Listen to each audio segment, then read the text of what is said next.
The riddle has to do with the 999 mountains. And I used to think that these were real places, but now I'm not so sure. Casey opened her wallet and took out a small piece of paper. She read, "One child can jump from yin to yang, disappear into deep, deep mountains without trace. How many years to come back? Above the mists and clouds, nigh century, 35 days, like a monkey holding a fire, earth, mountain, sea, and cosmos, human life gone forever." "There's nothing about 999 mountains in that," said Margaretta. "You're right," said Casey. "Now why did I think that this clue did talk about the 999 mountains? Now I remember. This came from a letter that was folded in my grandmother's journal. And the letter that held this riddle also had a line about the 999 mountains, about the treasures that are hidden, can only be found by those who have eyes to see. What is the connection? Let me see the clue."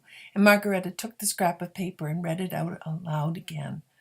"One child can jump from yin to yang, disappear into deep, deep mountains without trace. What could this mean?" Casey felt the blood run from her face. "You look as if you've seen a ghost," said Margaretta. "I think I have." Casey spoke slowly. "I think I have."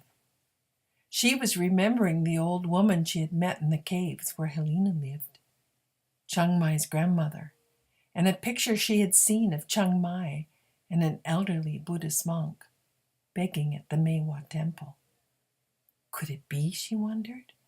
Could it be? It would mean that she was well over 100. "Read the next line," she commanded, and Margaretta did as she was asked.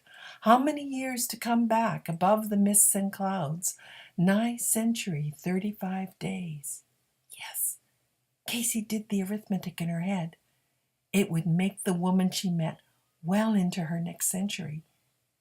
She could not tell Margaretta that her grandmother lived in a cave deep in the island where they were, and with a woman who was so old. Indeed, with more than one ancient person. Maybe they were all this old. How could this be? Do you find that exciting? I hope you would enjoy reading The Emerald Matrix.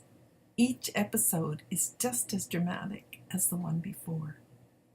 And it's a novel that combines all kinds of fantasy, mystery, and a way of thinking about the world that perhaps you never thought about before. I'm asking you to support my creativity. I've written most of this first novel, but there is a trilogy called The Ashling of Gaia. And in this trilogy, I'll be looking at alternative histories of the world, another way of understanding the dimensions in which we live, the multiversa. And I write with excitement and humor and hope for a different way of thinking about each other and the world. I'm asking for your support through Patreon.